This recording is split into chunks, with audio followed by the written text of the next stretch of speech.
السلام علیکم friends, travel series کی ایک اور ایپیسوڈ کے ساتھ حاضر ہوں۔ اس ایپیسوڈ میں ہم بات کریں گے چین اور اس کے گرد و نواح میں واقع ممالک کی، جیسے کہ نیپال، بھوٹان، ہانگ کانگ اور مکاؤ۔ اس روٹ پر دو کنٹریز کے ویزا تھوڑی مشکل ہیں۔ نیپال کا تو ویزا فری ہے آپ کے لیے، یعنی کہ صرف 5,000 فیس دیں گے آپ، تقریباً 5-7 ہزار روپے پاکستانی، اور آپ کا ویزا لگ جائے گا انشاءاللہ، بلکہ visa on arrival I think. اچھا فرینڈ، جو کنٹریز پاکستان کے لیے ویزا فری ہیں یا جن کا ویزا نہیں لینا پڑتا اور جن کا ویزا آن ارائیول ہے پاکستانیوں کے لیے، اس متعلق بھی میں ایک ویڈیو بناؤں گا۔ یعنی ہر ٹاپک پر الگ الگ ویڈیوز بنتی رہیں گی، اس لیے ہمارے چینل کو سبسکرائب کر لیجیے۔ Thank you very much. میں ہانگ کانگ کا ویزا انتہائی مشکل ہے، بلکہ ہانگ کانگ کا ویزا دنیا کے مشکل ترین ویزوں میں سے ایک ہے، اور اس کے بعد ہے چائنا کا ویزا۔ کچھ عرصہ پہلے تک ہانگ کانگ والے انویٹیشن بلکہ اسپانسر کے بغیر ویزا نہیں دیتے تھے۔ وہاں کی کوئی اسٹرانگ پرسنالٹی، کوئی اسٹرانگ کمپنی آپ کو اسپانسر کرتی تھی تو تب ہانگ کانگ کا وزٹ ویزا ملتا تھا، لیکن اب انہوں نے یہ شرط ختم کر دی ہے۔ اب تھوڑی سی آسانی ہو گئی ہے، اور ہانگ کانگ کا ویزا کس طرح مل سکتا ہے اس متعلق ہم ایک مکمل ویڈیو بنائیں گے، جو اس چینل کی انتہائی اہم ویڈیو ہوگی، کیونکہ ہانگ کانگ جانے کے لیے لوگ 30-40-50 لاکھ بھی دینے کو تیار ہو جاتے ہیں، لیکن ہم اس متعلق ویڈیو بنا کے آپ کو انشاءاللہ گائیڈ کر دیں گے۔ چونکہ میں نے پہلے بھی ہانگ کانگ کا ٹور کیا ہوا، اور اس کے بعد بھی میرا انشاءاللہ لذیذ پلان ہے، اگر آپ نے بھی جانا ہوا تو ساتھ ہی چلے جائیں گے انشاءاللہ۔ ویڈیو کی طرف واپس آتے تو اس کے بعد دوسرے نمبر پہ مشکل ویزا ہے اس روٹ پر چائنا کا۔ چائنا کا ویزا کے لیے بھی لوگ 3 لاکھ اور پتہ نہیں کتنی اماؤنٹ دیتے ہیں ایجنٹ کو۔ چین کا ویزا حاصل کرنے کے لیے ٹریول ایجنٹ سے کانٹیکٹ کرنا لازمی ہے، کہ وہ انویٹیشن لیٹر منگوانے کے ایکسپرٹ ہوتے ہیں اور ان کے لنکس ہوتے ہیں، اس لیے وہ انویٹیشن لیٹر منگوا لیتے ہیں۔ اب تھوڑی سی مزید سختی بھی ہو گئی ہے کہ انویٹیشن لیٹر کو وہاں سے ویریفائی بھی کرنا پڑتا ہے، اور آپ کو پاکستان سے ایک پولیس سرٹیفکیٹ بھی جاری کروانا پڑتا ہے، اور اس میں بھی مزید سختی ہو گئی ہے کہ وہ آپ کو منسٹری آف فارن افیئرس یعنی موفا سے اٹیسٹ کرانا پڑے گا۔ کیا اتفاق ہے کہ ایک زمانہ تھا کہ چائنا کا ویزا آنکھیں بند کر کے مل جاتا تھا، یعنی کہ 1993 میں چائنا کا ویزا میں نے صرف 500 روپے میں لگوایا تھا۔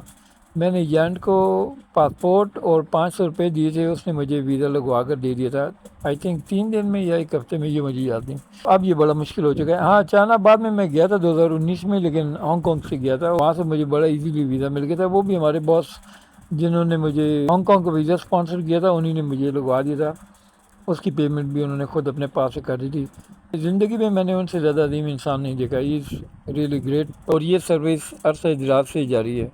آپ کاشکر پہنچ گئے۔ اچھا، یہ روٹ ہے China, Bhutan, Nepal, Hong Kong, Macau وغیرہ، اور ان میں سب سے مشکل، بلکہ انتہائی مشکل ہانگ کانگ کا ویزا ہے، اس کے بعد چائنا اور مکاؤ کا، اور یہ تینوں ویزا چائنا ہی ڈیل کرتا ہے، لیکن آپ آن لائن بھی اپلائی کر سکتے ہیں۔ چائنا کی بہرحال آپ کو ایمبیسی میں جانا پڑے گا۔ اچھا، چائنا کا ویزا ابھی آپ اگر دوبارہ لگواتے ہیں اس روٹ کے لیے، اس کو ہم ایسٹرن روٹ کا نام دیتے ہیں، یعنی مشرقی روٹ۔ آپ چائنا گئے، چین سے آپ دیوار چین والی سائڈ گھومتے ہوئے نیپال گئے، نیپال سے پھر واپس چائنا آئے، اور چائنا سے پھر آپ بھوٹان گئے، اور بھوٹان سے پھر چائنا آئے۔ اس ٹور کے لیے آپ نے ایک بات یاد رکھنی ہے کہ چائنا کا ملٹیپل ویزا آپ کو چاہیے، کیونکہ آپ نے بار بار انٹر اور ایگزٹ ہونا ہے۔ اچھا، پھر چین سے آپ نے جانا ہے ہانگ کانگ، ہانگ کانگ سے پھر آپ نے جانا ہے مکاؤ، مکاؤ سے پھر چائنا، اور چائنا سے واپس پاکستان۔ ٹھیک ہو گیا جی، تو ہانگ کانگ کو اپنی منزل رکھیں آپ۔ اچھا، اس ٹور میں آپ نے ایک بات ذہن میں رکھنی ہے کہ اس سے پہلے آپ نے جتنے ٹور کیے تھے ان کے ویزا آسان بھی تھے اور سستے بھی تھے، اور وہ کنٹریز بھی سستے تھے، لیکن اس بار تھوڑی سی پرابلم ہے کہ ان کے ویزا بھی مشکل ہیں اور مہنگے بھی ہیں، اور یہ کنٹریز بھی مہنگے ہیں۔ ٹھیک ہو گیا جی، ان میں صرف نیپال سستا ہے بس، اور اس کا ویزا فری ہے، یا تھوڑی سی فیس ہے اس کی۔ اس ٹور کے لیے بھی آپ کو کم از کم 1 مہینہ یا اس سے زیادہ چاہیے، کیونکہ چائنا بہت بڑا ہے۔ اچھا، چین میں انٹر ہونے کے بعد آپ دیوار چین والی سائڈ سے ہوتے ہوئے نیپال اور بھوٹان وغیرہ جائیں گے، اور ادھر سے بارڈر کے ساتھ ساتھ آپ چلے جائیں گے شنزن، اور وہاں سے آپ انٹر ہو جائیں گے ہانگ کانگ۔ ہانگ کانگ میں گھوم پھر کے پھر جب آپ واپس آئیں گے تو آپ نے بیجنگ والی سائڈ سے ہو کے آنا ہے۔ اس راستے میں آپ حضرت سعد بن ابی وقاص رضی اللہ تعالیٰ عنہ کا مزار بھی دیکھ لیں گے۔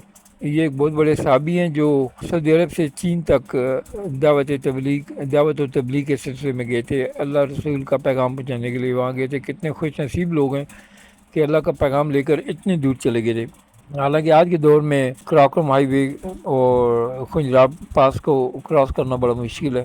خیر اس ٹائم میں روٹ تھوڑا سا چینج تھا، آج کل خنجراب استعمال ہو رہا ہے، اس ٹائم تھوڑا سا اس کی دائیں طرف سے تھا۔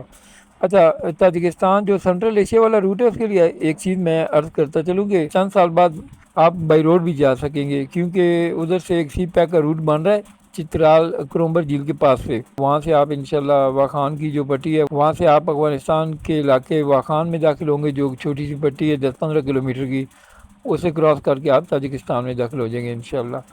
اچھا تو فرینڈ ادھر سے چین سے آپ نے واپس آ جانا ہے، تو یہ ایک بہت اچھا آپ کا بن جائے گا ٹریول، بہت اچھی آپ کی ٹریول ہسٹری بن جائے گی۔